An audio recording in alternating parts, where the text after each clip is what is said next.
Hello and welcome to GhanaWeb TV with me, Mauli Aholimega. Today we'll be delving into the world of science fiction and storytelling with a visionary filmmaker who is redefining the African culture through imaginative and telling stories through science fiction. My guest is Kwame-Michael Brako, and we'll be delving into the movie industry, specifically focusing on science fiction and storytelling. Michael, welcome to the show. Good to see you. How are you? Thank you. I'm happy to be here. Great. You're a very hard man to find. Yes, but it's really good to have you. So just tell us a little bit about yourself and what you do. Okay. I was originally born in Accra and then moved to the U.S. when I was about 3 years old. My background started in traditional art, painting, charcoal art, later into graphic design. And then several years later into my adult life, I found myself working behind the scenes doing visual effects in films such as the Avengers, Iron Man, Ninja Turtles, Oh, wow. a plethora of films. And did some gaming as well, got into the industry of gaming, and now here I am. Very I started interesting. in Hollywood, and now I'm here in Ghana. Oh, so you've been in Hollywood. You've done some work in Hollywood. You mentioned Ninja Turtle. I remember when I was a child, I used to watch a lot of Ninja Turtle. What specifically were you doing on most of those sets in Hollywood? So I did a lot of visual effects. Okay. This would be things like explosions, a lot of fires, also some stereography. Stereography was converting some of the films into 3D. So when you have the 3D glasses on, you get the depth perception of it as well. So now let's delve into what you do specifically and what you're doing now. You are into science fiction. Everyone is like, what's a science fiction? So if you can tell us what that is and what it entails. Yes, so I grew up watching a lot of Star Trek and science fiction type movies, which have to do with things in the future, the cosmic, spaceships, and working in the film industry as well. It brought in a lot of the elements of that. So what I'm doing is taking science fiction and in what we call Afrofuturism. Afrofuturism takes the concept of the African culture, in my regards, and fuses it with the future. So it's bringing futurism with the culture, but keeping some of the elements of the past. And so it's more like a visionary tale, but then I'm also bringing in African mythology with the works. Let's just go back just a little bit to what inspired you to go into the film industry, particularly some of the works that you've done in Hollywood. Well, the interesting story is I wanted to be in movies. I wanted to be in Also, you wanted to be an actor yourself? Yeah, I did. But and then what happened? Well, because of where I was, I thought, there wasn't much opportunity. I was staying in a small town in Minnesota, and I thought, well, I'm never going to break through. So what I decided to do was learn filming. So I put myself in my own films. And so it just so happened that as I kept doing the practice, I found myself in the future just working in Hollywood scenes behind the scenes. So it started up trying to be in front of camera to being behind the camera. And it was the movie Matrix. Have you seen the Yeah, I've seen Matrix, yeah. It was the film Matrix where Neo does this bullet time effect and where he's moving backwards and all that. When I saw that, that was the first time I said... Oh, so that kind of just sparked... Yes. From there, I thought, oh, what is that technique? And in fact, I was in med school at that time, or going towards a medical degree. And when I saw that movie, everything changed. So did you dump your medical path to pursue art? Yes, I remember did? the day it did. I was actually in my last year, and I was delivering a package to somewhere on the university, and I took a wrong turn and walked through some studio, somewhat like this. And my eyes just lit up, and I thought, what is this? And I just remember going to my father and telling him, I think I'm going to change. Yeah, I was going to ask you, like, how are you're an African. I mean, your parents would definitely not take that. As a medical student, why have you decided not to pursue your medical career? Exactly. And you want to go into filming, which is like something... I mean, African parents don't really warm up to the idea. I mean, now it's okay, but back then... Yeah. I believe my father may have thought, why would I be pursuing something in this art field? Because he used to always say, well, make sure you do something that you can be very, financially successful in, and this is a good route. But he was supportive. He knew since I was young, I was always into the art, so he didn't hold me back. I think for him, he was more watching what would I do with this opportunity. And so the opportunity came, and I was able to succeed in it, and I think it made the family happy. Very well. But is it lucrative? I mean, with what you do, you are fusing Afrofusion, and you're telling stories. Is it a lucrative sector for you? Oh, very much, because we're getting into a time where we're ready to hear new tales and stories. We're going from a shift of trauma type film, which talks about the history and the sort of things that happen. Of course, you have your thrillers and whatnot, but in my sense, I want to bring the African mythology, things that seem to be forgotten, or we don't take time to go and look into that and bring that to light. Because I enjoyed Greek mythology when I was growing up. I used to go read all the books about Zeus and Hercules. And then at some point getting into this field, I thought, wait a minute, I know we have some African tales, but why isn't it apparent? Yeah, and why is that not being told on a big screen? Because sometimes we don't tend to see a lot of those stories, even on smaller screens or even big screens, and it's always like you're being told, depending on who you ask about the African story, you're told a different story, so you don't really get to have the perfect picture. So I just want to come just briefly to some of your works. A little bit told me you've done some work for the Avengers. Yes. And all of that. So just tell us briefly about some of the works that you've done in Hollywood. Oh, yes. I have about 20 films to my credit. Okay, So, wow. And many Marvel films, the Avengers, Iron Man. I've also done Godzilla, SpongeBob the cartoon as well. Wow. I almost can't even remember all of them. I haven't seen all the films yet, but a lot of the work I did was pretty much taking elements, live action, infusing some of the visual effects into it, and then obviously doing some front of camera acting, NCIS, LA. So I was able to fulfill a little bit of that dream. But a majority of the time in Hollywood was working on the visual effects for most of the major blockbuster films. So, just how was that feeling like the first time you saw your name on the end credits, like of an Avengers film, like let's say Iron Man or something? I mean, any of that. How was the feeling like seeing your name on the end credits roll out?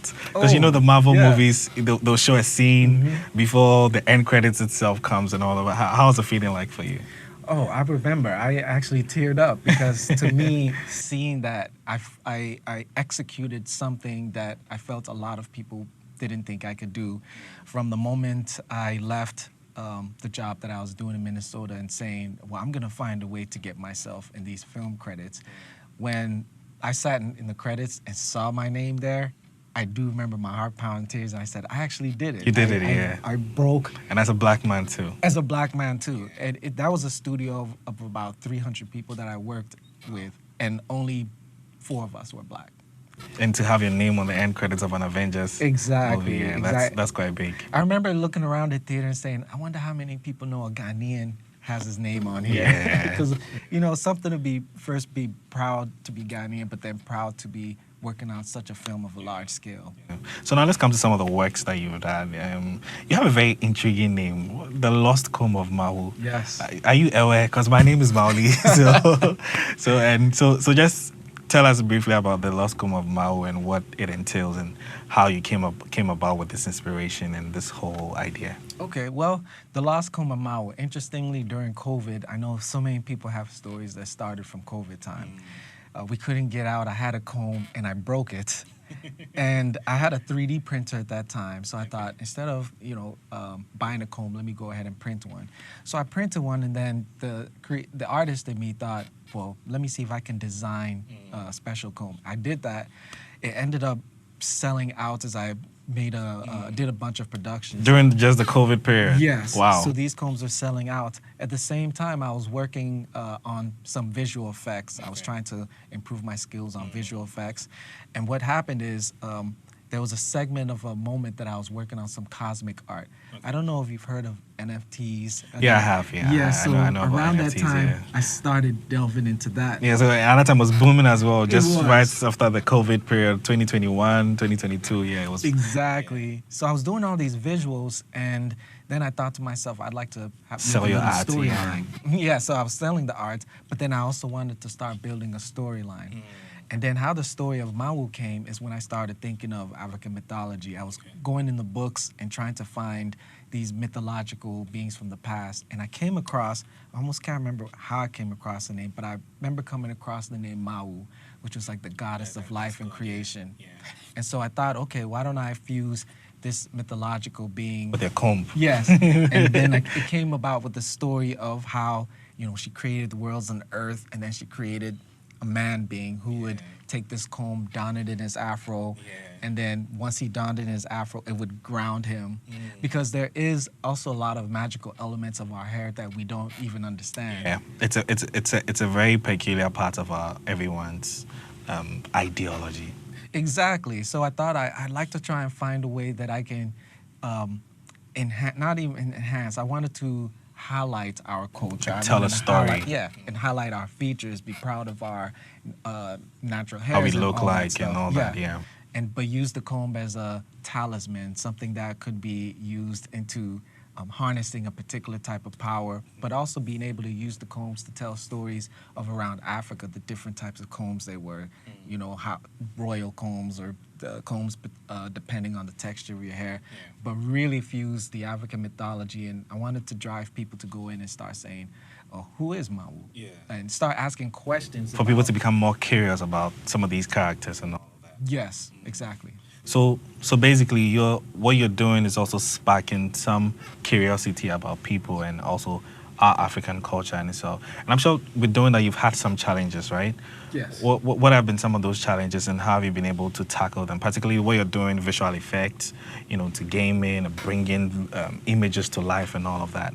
Well, I think the challenging part has, for me, mostly has been, I guess, the manpower. Doing these sort of animations take quite a bit of people, big teams.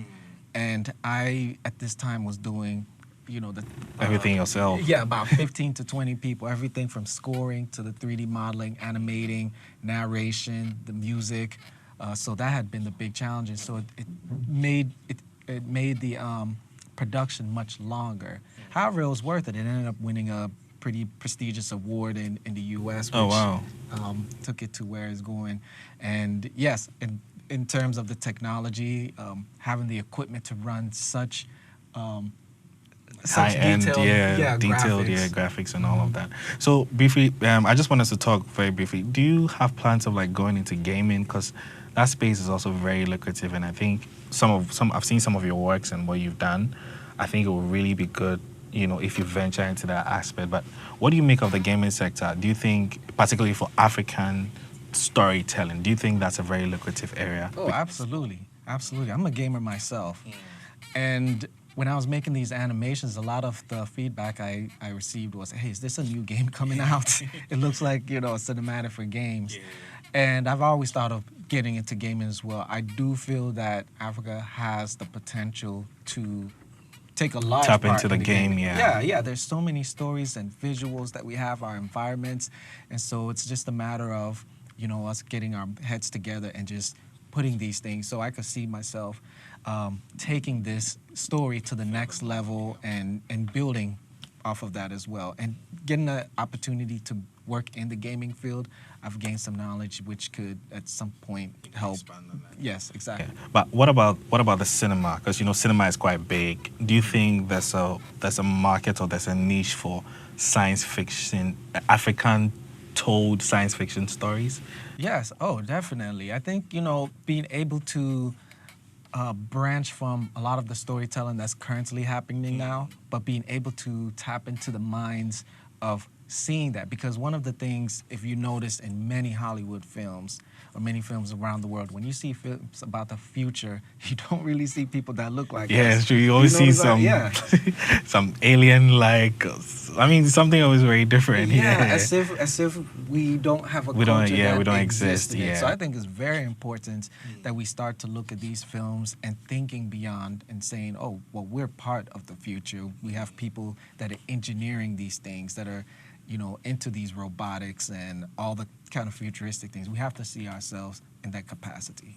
So have you had some collaborations with, let's say, the National Folklore Authority or any of these national bodies that come to you and say, hey, we like what you're doing, we want to partner with you, help you tell some of these African stories? Not so much in Africa yet, but I've had conversations in the U.S. Okay. And while I thought that was fine, my thought was I really want to focus in Africa. I really do. Ghana first. In the U.S., I don't think it would be too hard for me to bring what I'm doing out there. But unfortunately, how I feel about it is once you bring that there, sometimes the studios might strip away what you're trying to tell. Especially when you're trying to tell our stories in a way that shows our power and strength. Sometimes because they don't want that. Sometimes they don't want people to know that aspect of the story. And we have so many stories in our country, especially back in history. So as I come to Ghana, that's what I'm hoping for, is to be able to reach out to that capacity and say, hey, you know, whether it's starting off in Ghana, Nigeria, South Africa, anywhere, but I do think Africa as a whole continent should look into trying to expand with, you know, their own cultural beliefs and expanding, but bringing that high quality caliber to the film and animation. Speaking of quality, do you have any plans of, you know, training some young people who want to go into, you know, visual effect, filmmaking, science fiction, and telling the African story, and even the gaming as well? Because I think it's a sector it's very unexplored here. I mean, we're beginning to see a lot of gaming hubs right here in Ghana, but we don't see, it's mostly foreign video games. We don't see a lot of the African video games. Maybe perhaps we can start on mobile. I mean, we can begin to have some of the games on the mobile phones, and perhaps would build it up. Yeah, I definitely plan to. I did do my Master's of Fine Arts in Visual Effects and Animation, specifically. Oh, so you're purely an arts guy. I did Yes. I did visual arts in secondary school too. Oh, okay, yes. So I did my Master's specifically to gain the knowledge to be able to train. I knew that I would want to do that in the future. Being someone that's coming from the industry in the U.S., and having the goal of coming to Ghana and helping fill in the gap, I do understand that there's not as many Ghanaians that might know the skill set I have, especially they have not had a chance to work on big films. So I definitely plan to do some training. I'm building a facility in Cape Coast right now. However, I know that a lot of the hub too here is in Accra, so I am You have to kind of bring it back. I'm working on providing online training as well. And at some point, maybe even getting a space out here and doing some in-person training. But I would definitely intend to train the arts, because in order for me to make these animations and sci-fi films happen and to build a team, I have to train them. So it may start with bringing some people on board that have the skills and potential, and as they go, I'll train them along the way. What message would you have for like an average young filmmaker who wants to venture into science fiction? Oh, I would say definitely dream and just come up with it, but also try and bring in the stories of your culture and your values into it as well, and explore. You know, there's so much exploration, because thinking about the future, that doesn't exist, so it forces you to think outside of the box. And so how do you see your community in the future? How can you use sci-fi, to impact them? However, there's people that love doing thriller, people that love doing horror. So I could say action. Hey, yeah, exactly. So comedy. Exactly. So I would say fulfill all those areas in sci-fi and futurism in any capacity, so that you're able to, you know, explore and go beyond the storytelling of history, which actually a good point is you can bring a lot of history into futurism, because a lot of sci-fi and you have to tell it in the future. You have to understand, well, why is this, you know, happening, such an importance? And so then you can continue to educate your own community by bringing those elements of the past into these stories of futurism. So basically, it's not just about storytelling, but it's also about educating people as well. Yes. I think that's a big thing. That's I've had several conversations in Ghana where I hear that sometimes they say that the youth is losing the history of what is going on. So like I said earlier, I mean, depending on who you speak to, you get a different history about this country, depending on who you speak to. So it's a bit distorted. We've not, and also I think we've not been able to tell our own stories and also keep the archives of what happened before us. That will kind of give us an idea of where we want to go, but we've not really had that here. So I think it's a very important part. particularly even what you're doing, you're telling African stories, but you're also using science fiction as well. So finally, I just want to ask you, what legacy do you want to live? I mean, when you're with everything that you're doing, because I think what you're doing is very unique. Some of the projects that you have and all of that. What's the ideal goal for you? Well, the legacy is really to be impactful in the Ghanaian film, animation, and gaming industry. That's why I did not stay in the U.S. to do what I was doing. I wanted to come here and take everything that I've learned and help fill in the gaps. Things, for example, like animation. One of the most important things we can do with animation is teaching the children, so the children see, people that look like them in animations and learning, taking it into gaming, taking it into film. So yes, the primary legacy I'd like to leave behind is the fact that I'm able to come in and fill the gap and help within the Ghanaian film industry, in all areas of it, particularly sci-fi, action, and animation. I have one final question before we go. How expensive is it to venture into what you're doing? I mean, if you can give us a fair idea of how much it costs for even just like one project. Oh yeah, a project can be quite expensive, but it can, you can find ways to get around it where it's not so. But I think the most expensive parts about it is the computer system, finding the systems that can run animations, as well as there's visual effects, and sometimes the software tools. But right now there's software tools out there that you can learn that are just as good as industry standards. So in fact, while I'm here training, I want to make sure that I use those free tools, because I know many Ghanaians might not be able to go buy a particular software that I used in the studios that cost the equivalent of 80,000 CDs here. Maybe too expensive for them. Exactly. So it can be, I think there's a lot of creativity here to be able to do such thing, but a lot of the costs may come in from, obtaining the equipment, obviously hiring the help if you can. But I think, in Ghana, if you can find community that wants to help and they believe in your story magic, then you can get those people to help you create such a big project, and then everybody gets a piece of the pie. Nice. Very, very final question. I know I said that so many times, but apart from the Lost Comb of Mau, do you have any other upcoming projects we should be looking out for? Yes, I'll be working on some mini episodes to bring on YouTube. So I'm working on several storylines, several that are animation-based, and then several that are live action. I'm not sure if you're familiar with live action. I know live action, like the Lion King and... I mean, that kind of live action. The live action, more so like using real film, but bringing some visual effects elements into it. Yeah. So there'll be the animation and then some visual effects. That's like the Michael Jordan, the one with the Bugs Bunny. Yes, incorporating those. Yeah. So yeah, I plan to do some short mini episodes on YouTube as I work on the bigger project here. Okay, nice. So Michael, thank you so much. It was really nice learning from you, and also learning to know about how to tell African stories through science fiction. Many thanks for coming on the show. Thank you for having me. Nice. So I'm speaking with Kwame-Michael Brako. He's an Afrofuturist and a filmmaker who is telling African stories through science fiction. He's been my guest on GhanaWeb TV. Before we go, don't forget to log on to our website, www.ghanaweb.com. Don't forget to subscribe to our social media platforms, Facebook, Instagram, and X at the GhanaWeb, and also subscribe to our YouTube channel, GhanaWeb TV. Once again, I am Mauli Ahumega. Many thanks for watching.